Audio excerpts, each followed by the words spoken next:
अस्सलामु अलैकुम student मुकुम topic lecture number 7 दा और वीक 7 वाला। तो इसमें हम डिस्कस करेंगे कि टरबाइन तो पिछले लेक्चर में भी हमने डिस्कस किया था काफ़ी डिटेल से। तो इसमें फिर दोबारा डिस्कस करेंगे, इसके कुछ पार्ट्स कुछ चीज़ें रह गए थे, इसमें आज हम डिस्कस करेंगे टरबाइन क्या है और साथ में जो है ना व्हील की कई टाइप्स हम डिस्कस करेंगे। सही है, तो लेक्चर की तरफ चलते हैं, स्टार्ट करते हैं ताकि जो है ना प्रॉपर प्रोसीजर से हम इसको स्टार्ट करते हैं। ठीक है, अच्छा तो सबसे पहले है व्हाट इज टरबाइन।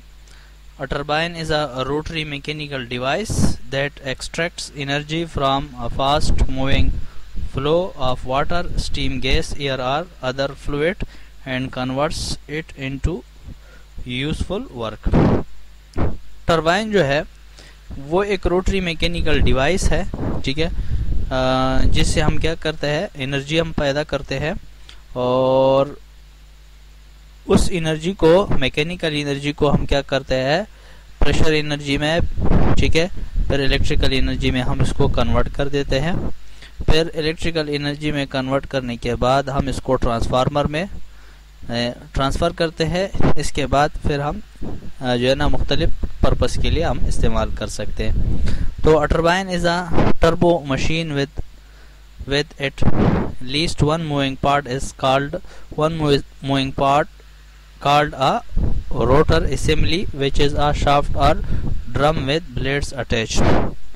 इसमें जो मूविंग पार्ट होता है, वन मूविंग पार्ट होता है जिसको हम क्या कहते हैं, रोटर भी कहते हैं या एम्पेलर भी कहते हैं। ठीक है, बास टरबाइन में एम्पेलर है या रोटर भी इसको कह सकते हैं। इसके ऊपर ब्लेड लगे होते हैं। अगर मैं आपको बताता चलूँ, ये एक सर्कुलर टाइप का होता है और इसके साइडों पे क्या होते हैं, ब्लेड बने होते हैं। ठीक है, तो वो ब्लेड के ऊपर जब पानी की जेट आती है, पानी की जेट स्ट्राइक करती है, तो स्ट्राइक करने के बाद वो ब्लेड जो होते हैं, जो लगे होते हैं एम्पेलर के ऊपर, तो इससे वो जो एम्पेलर होता है वो घूमना स्टार्ट कर देता है। तो घुमाव से क्या कर देता है, वो मैकेनिकल एनर्जी से प्रेशर एनर्जी में वो क्या हो जाती है, वो पानी उसकी मैकेनिकल एनर्जी को प्रेशर एनर्जी में कन्वर्ट कर देती है, यानी प्रेशर एनर्जी प्रोड्यूस हो जाती है। फिर वो हमारे साथ इलेक्ट्रिकल एनर्जी में इस तरह ट्रांसफ़र हो जाती है। तो इसमें जो मूविंग पार्ट है टरबाइन की वो क्या है, वो रोटर है या एम्पेलर है। अब moving fluid acts on the blade so that they move and impart rotational energy to the rotor. ये रोटेशनल एनर्जी देता है रोटर को। ठीक है, इसके बाद बेसिक टाइप्स ऑफ टरबाइंस है। ठीक है, basic types of turbines, turbine की बेसिक टाइप्स है वो कौन कौन से। वाटर टरबाइन, हम बाज़ औक़ात हम जो जेट के लिए क्या करते हैं, वाटर इस्तेमाल करते हैं। स्टीम टरबाइन भी होता है, गैस टरबाइन भी होता है और विंड टरबाइन भी होता है। आगे क्या रहे, although the same principle apply to all turbines। Turbine की जो प्रिंसिपल है वो तकरीबन सब की सेम है। ठीक है, there specific design different sufficiently to merit separate description. बाज़ औक़ात जो है ना बास टरबाइन की जो डिज़ाइन है वो चेंज है, तो उसके काम करने का जो अंदाज है वो भी चेंज हो जाता है। ठीक है, अब इसके है working principle. When the fluid strikes the blades, जब माया जो होती है, ठीक है, फ्लूइड जो होती है वो स्ट्राइक कर देती है, ठीक है, ब्लेड्स के ऊपर जो एम्पेलर के ऊपर लगे हुए होते हैं of the turbine, the blades are displaced which produce potential energy. Blades क्या कर देते हैं, रोटेशनल एनर्जी बना देती है। ठीक है, when the turbine shaft is directly coupled to an electric generator, जब टरबाइन की शाफ्ट डायरेक्ट अगर आप इलेक्ट्रिक जनरेटर से कनेक्ट कर देते हैं तो ये क्या हो जाता है कि mechanical energy is converted to electrical energy. जिस तरह मैंने स्लाइड के शुरू में आपको बता दिया कि इसमें जो मैकेनिकल एनर्जी होती है वो इलेक्ट्रिकल एनर्जी में कन्वर्ट हो जाती है, यानी शाफ्ट सेंड कर देता है, वही एनर्जी को ट्रांसफ़र हो जाती है शाफ्ट के ज़रिए मैकेनिकल एनर्जी वही मोटर तक, जनरेटर जो होता है जनरेटर तक, तो वो जनरेटर क्या हो जाती है, इलेक्ट्रिकल एनर्जी में चेंज कर देते हैं, प्रोड्यूस हो जाती है electrical energy. This electrical power is known as hydro electric. इस इलेक्ट्रिकल पावर को हम क्या कहते हैं? हाइड्रो इलेक्ट्रिक पावर, इलेक्ट्रिक कहते हैं। ठीक है, अब आप देख सकते हैं ये वही इसकी जनरेटर है, पर नज़र आपको आ रहा है। स्टार्टर दिया है, रोटर दिया है, वैकेट गेट है, सही है, और टरबाइन ब्लेड्स लगे हुए हैं, सही है। तो इसके बाद types of water turbine. Water turbine की कौन कौन से टाइप्स है? जो सबसे मशहूर टाइप्स है, एक है इम्पल्स टरबाइन, दूसरा है रिएक्शन टरबाइंस। ठीक है, अब ये इसकी डिटेल क्या है? इम्पल्स टरबाइन जो है, in an impulse turbine fast moving fluid is fired through a narrow nozzle at the turbine blades to make them spin around। चाहिए वही एम्पेलर है, ब्लेड लगी हुई है, बकेट जिसको हम कहते हैं, स्टेशनरी नोजल है, इससे पानी जब निकलता है इसके ऊपर स्ट्राइक कर दिए तो ये रोटेशन स्टार्ट कर देता है। ठीक है, किस तरह? एंटी क्लॉकवाइज रोटेशन स्टार्ट कर देता है। ठीक, ये यही बात कर रहा है। In an impulse turbine the fluid is forced to hit the turbine at high speed। ठीक है, the transfer of energy in impulse turbine। जब बहुत तेजी के साथ ये पानी की जेट जो होती है ये टरबाइन को जब हिट कर देती है तो ये रोटेशन स्टार्ट कर देता है, ये इम्पल्स ये एम्पेलर। अब टाइप्स ऑफ इम्पल्स टरबाइन कौन से है? पिल्टन टरबाइन है और क्रॉस फ्लो टरबाइन है। हम नीचे डायग्राम में देख सकते हैं। पिल्टन व्हील टरबाइन जो होता है, these are usually used for high head और लो फ्लो पावर प्लांट्स। ये लो पावर प्लांट्स के लिए इस्तेमाल किया जाता है, और हाई हेड तक अगर आपने पानी को सप्लाई करना हो तो आप पिल्टन व्हील टरबाइन इस्तेमाल कर सकते हैं।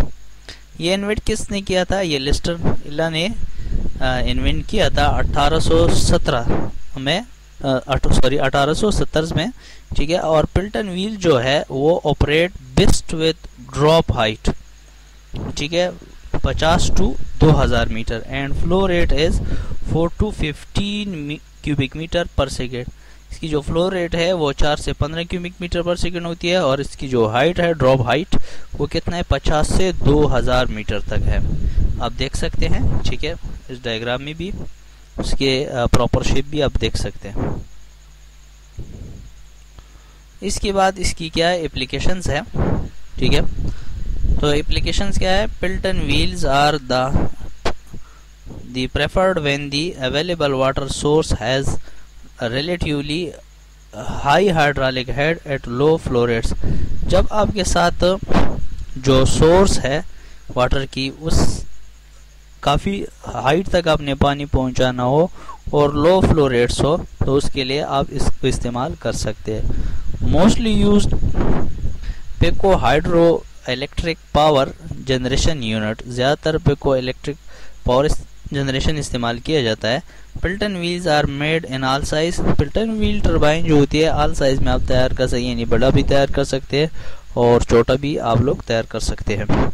For maximum power and efficiency, the wheel and turbine system is designed such that the water jet velocity is twice the velocity of the rotating buckets। Water jet की जो वेलोसिटी होती है वो twice होती है, किसके? रोटेटिंग बकेट से। Rotating bucket से जो है ना, रोटेटिंग बकेट की जो एनर्जी होती है उसके दुगने, यानी उसका दुगना एनर्जी जो है ना, किसका होता है? वाटर जेट का होता है। तो ये आप डिज़ाइन कर सकते हैं मुख्तलिफ जो है ना हेड के लिए। इसके बाद नेक्स्ट जो हमारे साथ है वो है क्रॉस फ्लो टरबाइन। अब क्रॉस फ्लो टरबाइन क्या होता है ये थोड़ा सा आपको मैं अगर बता दूं। क्रॉस फ्लो टरबाइन, नीचे आपको ये डायग्राम भी नज़र आ रहा है। ठीक है, ये कि वही प्रैक्टिकल शेप है, ये आपको ये 2D डायग्राम भी नज़र आ रहा है। तो it is develop by Anthony. ठीक है, एंथनी ने इसको डिज़ाइन किया था 1903 में। ठीक है, और लो हेड के लिए, यानी 10 से 70 मीटर्स के लिए।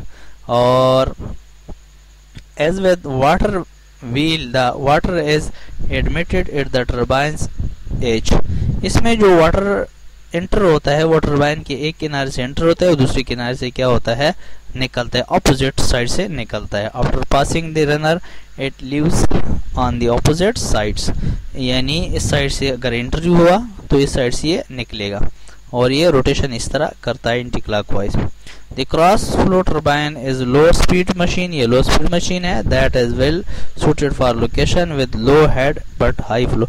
हाई फ्लो अगर आपको चाहिए और लो हेड चाहिए तो उसके लिए आप क्रॉस फ्लो टर्बाइन को प्रेफर यानी उस जगह के लिए आप प्रेफर कर सकते हैं। नेक्स्ट जो हमारे साथ है वो इसकी एप्लीकेशंस है कि इसकी कौन कौन सी एप्लीकेशंस है।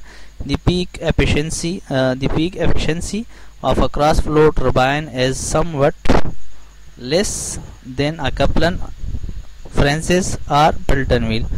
जो इसकी एफिशिएंसी है क्रॉस फ्लो टर्बाइन की वो कम है किससे, कैप्लन टर्बाइन से, फ्रांसिस टर्बाइन से और पिल्टन व्हील टर्बाइन से।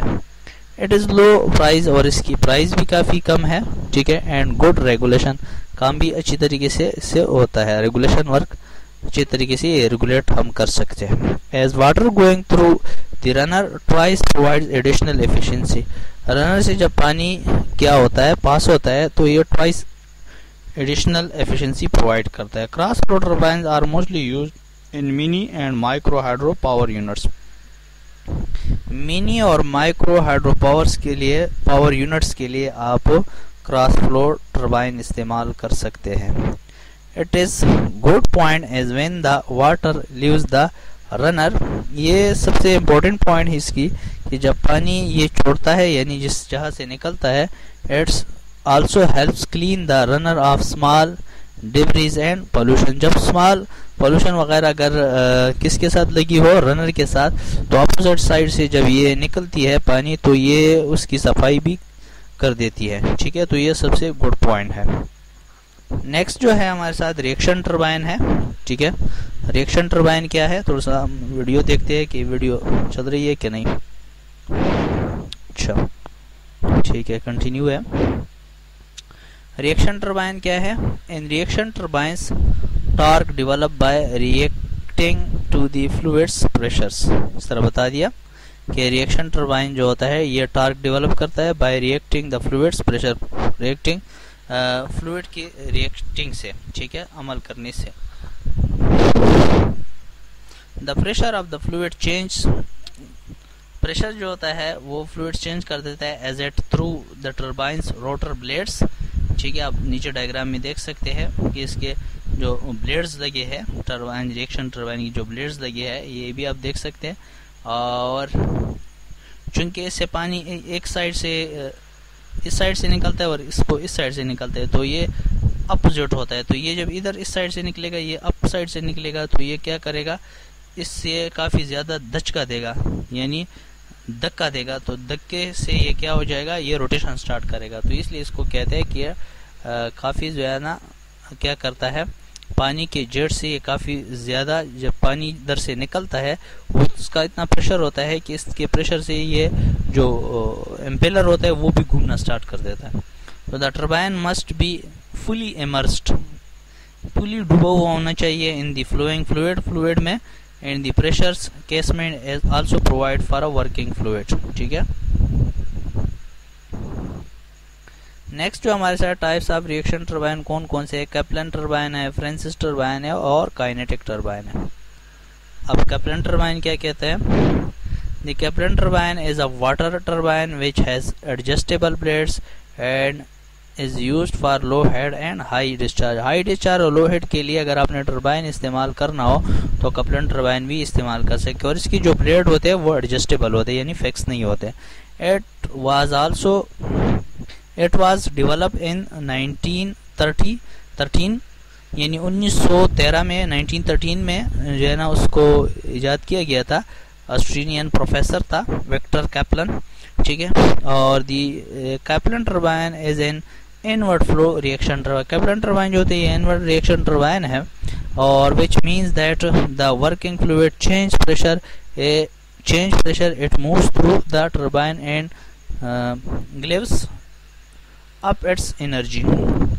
इनवर्ट क्या है कि इसमें इनवर्ट फ्लो होता है फिर बाहर डिस्चार्ज होता है, और आउटवर्ट से क्या होता है कि बाहर से पानी आता है फिर अंदर से निकलता है, ठीक है। तो water is direct tangentially through the wicket, और इसके ऊपर टेंजेंशियली क्या करता है,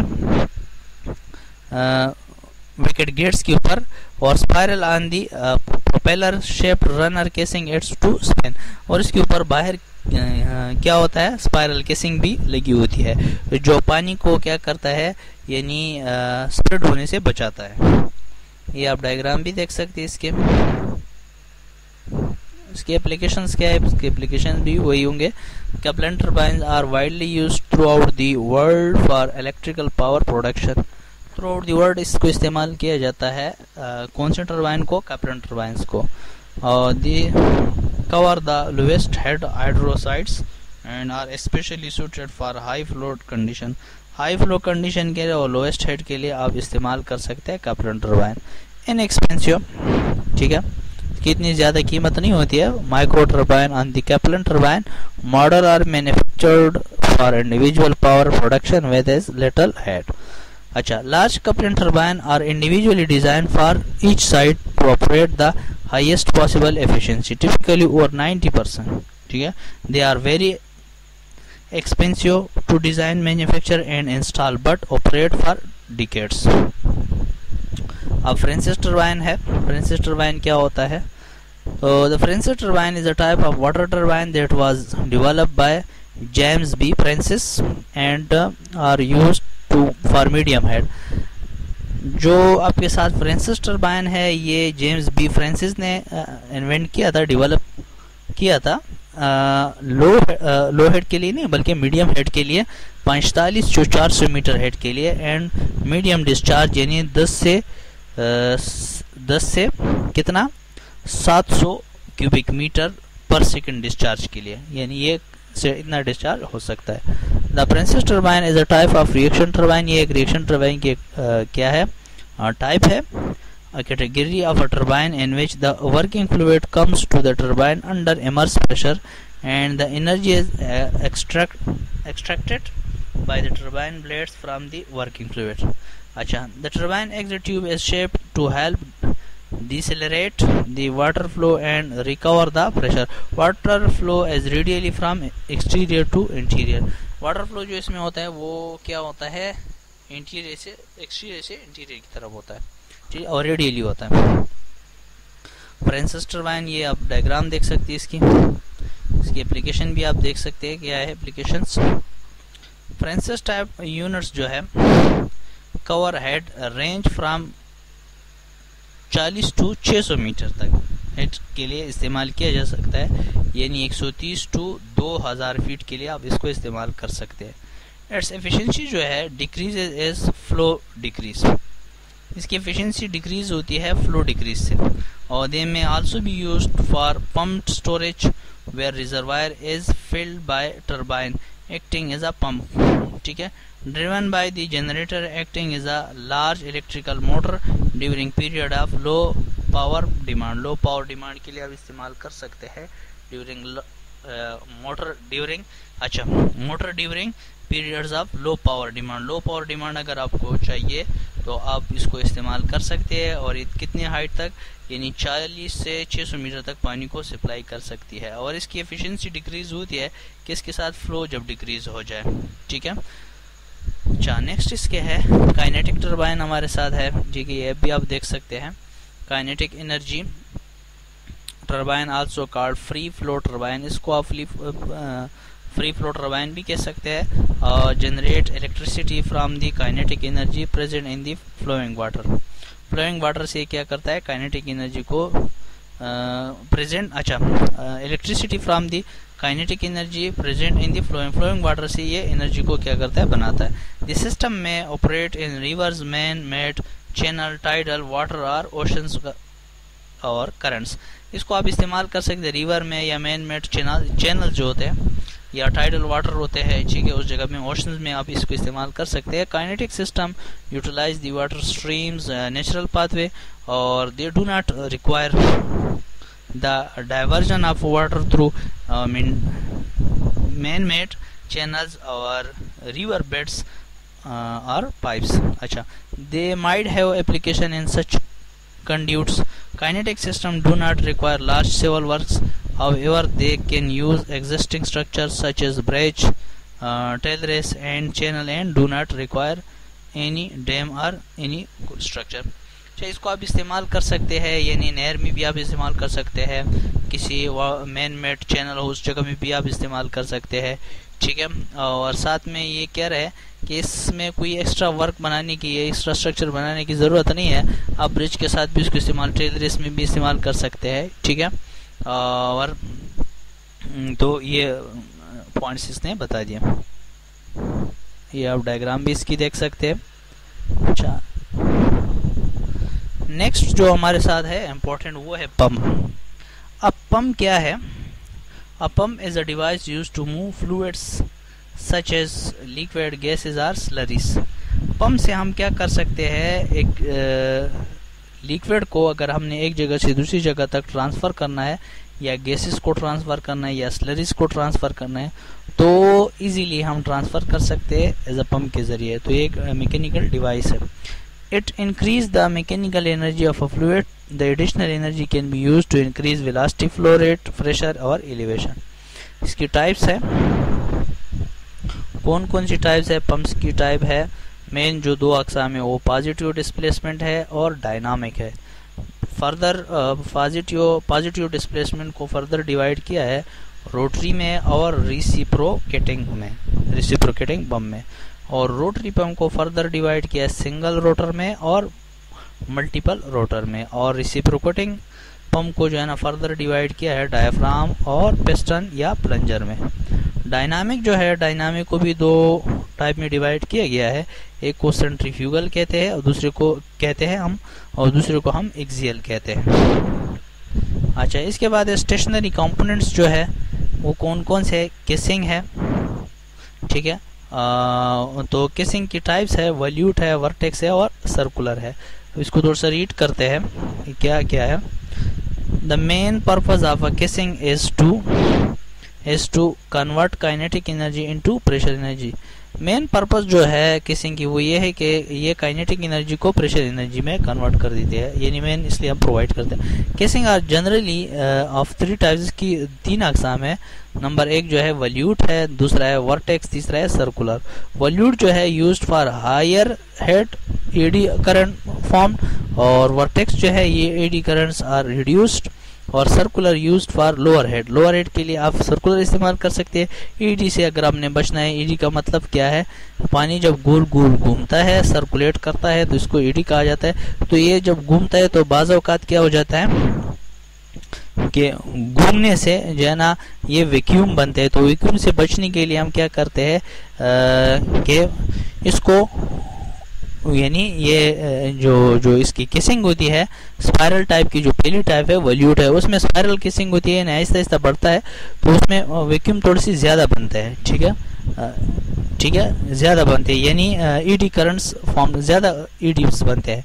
फिर जब हम इसके डाया को आहिस्ता आहिस्ता से क्या कर देता है, बड़ा कर देते हैं, यानी इनिशियल से एंडिंग तक, फिर इससे क्या हो जाता है कि ये हमारे साथ जो ईडीज होते हैं ये कम बनते हैं, जिससे वो जो हमारे साथ पंप होता है वो क्या होता है, वो महफूज होता है, सॉरी टरबाइन जो होता है वो महफूज होता है, ठीक है। अच्छा, नेक्स्ट जो है हमारे साथ वो है वेल। वेल की टाइप्स है, कौन कौन सी टाइप्स है इसको हम देखते हैं।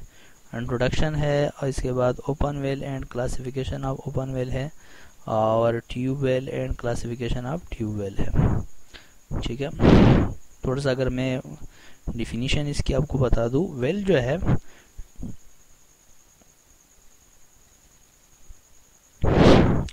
है it is a vertical structure है, यानी it is a vertical structure dug in ground for purpose of bringing ground water to be the earth surface.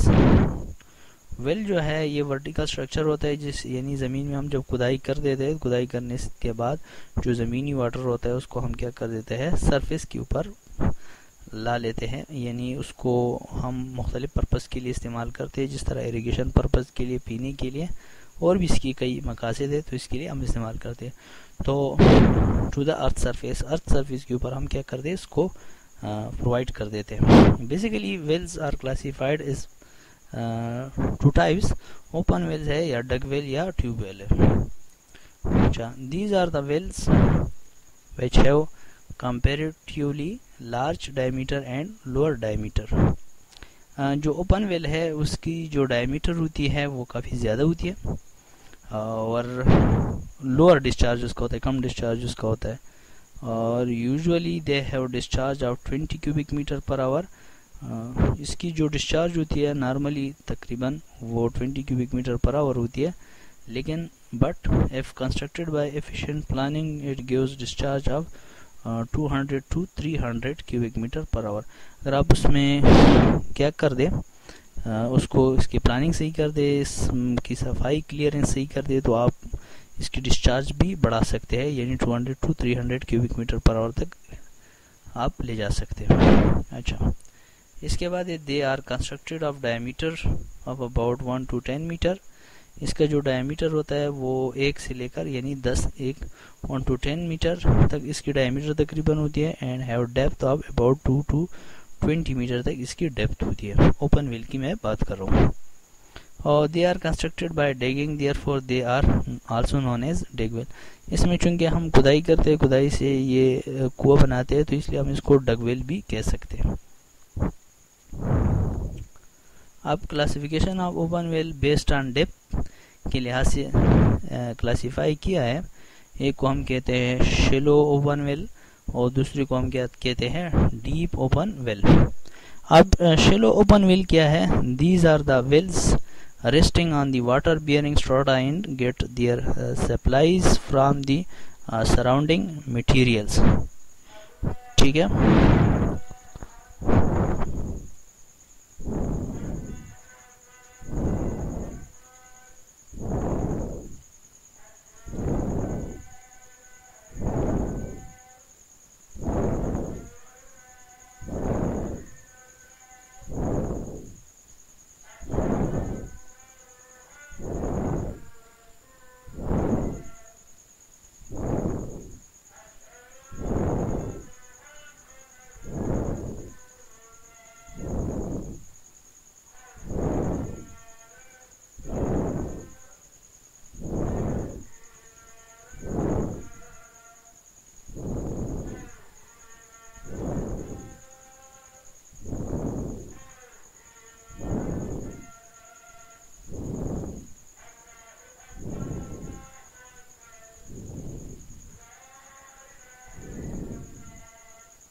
अच्छा, तो शेलो ओपन व्हील है, ठीक है, वेल है, और डीप ओपन वेल है। तो शेलो ओपन वेल उस कुएं को हम कहते हैं जिसकी डेप्थ कम हो, और डीप ओपन वेल हम उसको कहते हैं, नाम से जाहिर है, जिसकी डेप्थ काफ़ी ज़्यादा हो। अच्छा, these are the wells resting on the impervious layer.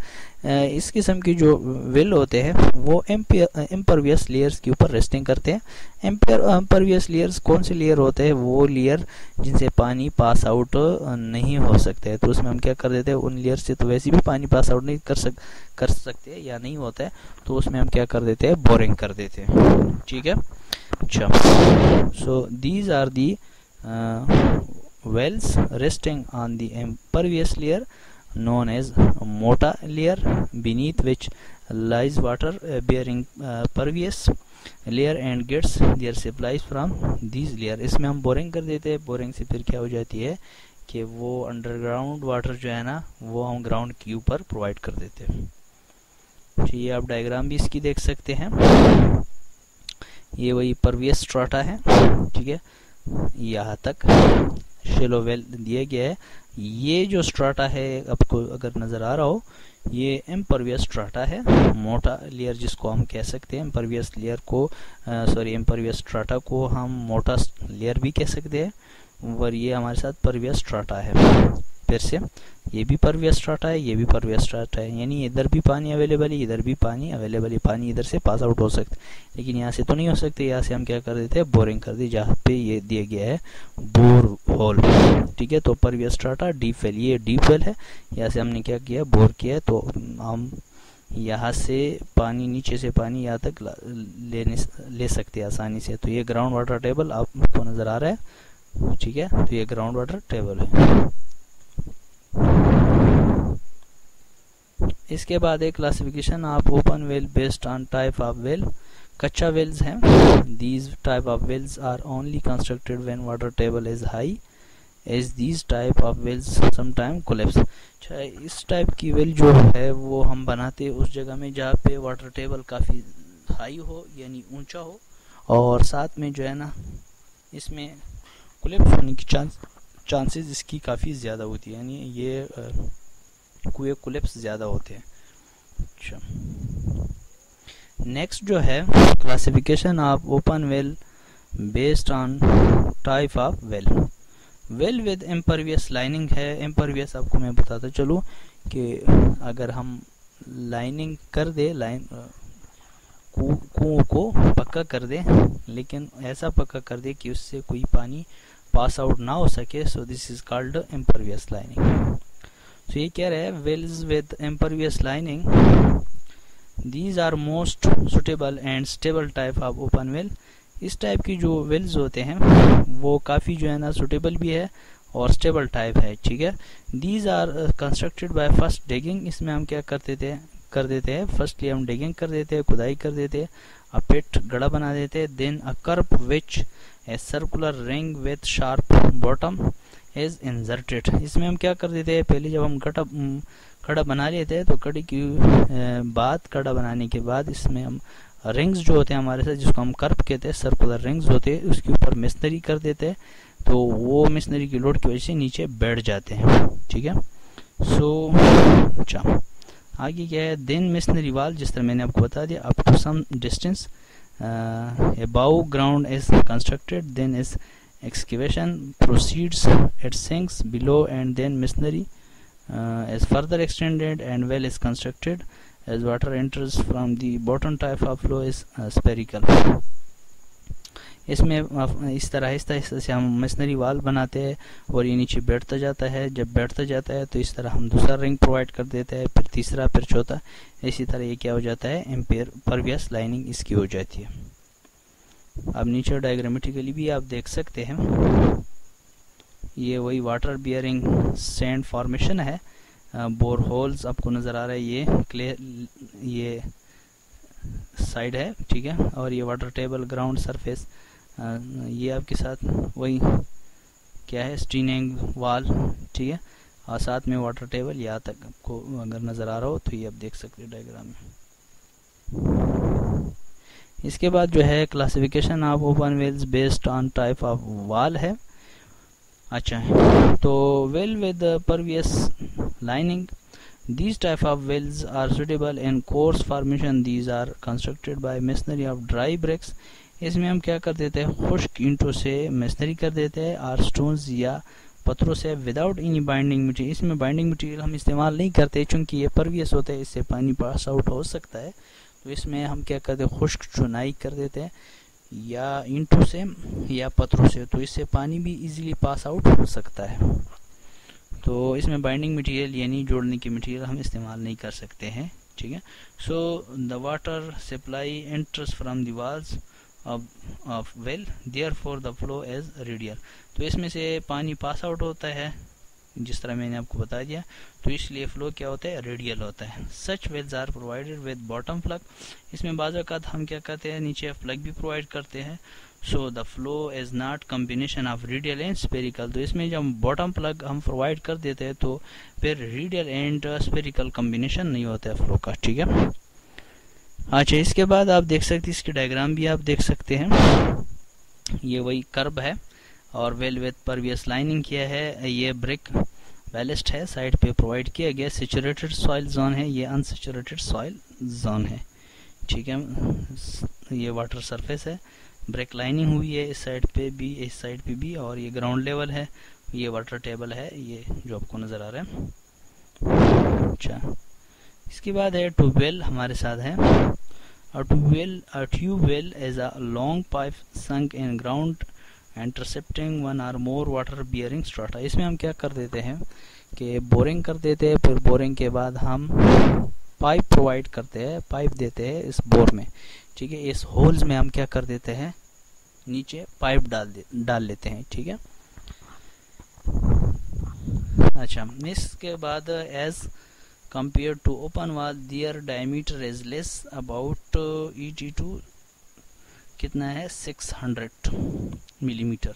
तो इसमें जो ओपन वेल देयरफॉर इसका जो डायमीटर होता है, अच्छा कितना होता है, वो 80 से 600 मिलीमीटर तक तकरीबन वो ट्यूबवेल का डायमीटर होता है। ठीक है, अब classification of tubewell based on depth के लिहाज से भी इसकी जो है ना दो अकसाम है। अगर आप देख ले, शेलो ट्यूबवेल है और डीप ट्यूबवेल है। ठीक है, नाम से जाहिर है दोनों। These are the tube which has depth limited to 30 meter and maximum have discharge of 20 cubic meter per hour। Shallow tubewell जो होती है इसकी जो डेप्थ होती है वो 30 मीटर तक तकरीबन होती है और इसकी जो मैक्सिमम डिस्चार्ज होती है वो 20 क्यूबिक मीटर पर आवर तक तकरीबन शेलो ट्यूबवेल की होती है। और डीप ट्यूबवेल जो होती है, these are the tubewells which have maximum depth of about 600 metre and may give discharge for more than 800 cubic metre per hour. Deep tubewell जो होती है इसकी तकरीबन जो डेप्थ होती है वो कितनी होती है, वो 600 मीटर तक होती है तकरीबन, और उसकी जो डिस्चार्ज होती है वो कितनी होती है, वो 800 क्यूबिक मीटर पर आवर होती है। अच्छा, इसके बाद है classification of tubewell based on supply system. Supply system के बेस पे उसकी क्या क्लासिफिकेशन की गई है ट्यूबवेल की, वो भी मैं आपको बता दूं। स्ट्रेनर टाइप ट्यूबवेल जो होती है, these is most commonly used tube such that in general tubewell means strainer tubewell. अच्छा, तो इसमें हम क्या करते हैं, स्ट्रेनर का मतलब क्या है कि जाली हम लगा लेते हैं। तो जाली से क्या होता है कि इसमें से पानी भी एंट्री करता है, तो बाज़ औक़ात इसमें क्या आ जाता है, मुख्तलिफ किस्म के मटेरियल भी इसमें एंटर कर देते हैं, जो छोटे पार्टिकल होते हैं। फिर इसके ऊपर हम मेश लगा देते हैं, यानी स्ट्रेनर पाइप के ऊपर भी एक पाइप लगा लेते हैं, वो भी जालीदार होते हैं, उसको हम मेश कहते हैं। तो इससे वो काफ़ी हद तक वो मटेरियल पर इसमें एंट्री नहीं करते हैं। In this type of well strainer which wire mesh, जिस तरह मैंने आपको बता दिया, वायर मेश लगाते हैं विथ स्मॉल ओपनिंग। उसकी जो ओपनिंग होती है वो स्मॉल होती है स्ट्रेनर से, तो इसलिए पहले स्ट्रेनर होता है, फिर स्ट्रेनर के अंदर क्या होता है, वायर मेश होता है। ठीक है, is wrapped around the main pipe which also has large openings. इसकी जो ओपनिंग होती है लार्ज होती है, ज़्यादा होती है, such that area of opening and strainer and main pipe remain same. ठीक है, annual space is left between two strainer so that the open area pipe perforation is not reduced, that the type of flow is radial। अच्छा, इसके बाद हमारे साथ है क्यूविटी tubewell है। क्यूविटी tubewell क्यों इसको कहा जाता है, अगर आपको मैं डायग्रामेटिकल दिखा दूँ, इसमें जब हम बोरिंग कर देते हैं तो ये जगह में जो मटेरियल होते हैं वो भी बाज़ औक़ात क्या हो जाते हैं, पानी के साथ ऊपर आना स्टार्ट हो जाते हैं। तो इससे ये जगह जो है वो खाली बन जाती है। तो खाली बनने से क्या हो जाता है, इस यहाँ पे क्यूविटी बन जाती है, इसको हम क्या कहते हैं, क्यूविटी ट्यूबवेल कहते हैं। सो स्टूडेंट, ये हमारे साथ था लास्ट टॉपिक। अगर आपका कोई क्वेश्चन है तो आप पूछ सकते हैं हमसे। ठीक है, so thank you so much, अल्लाह हाफिज़।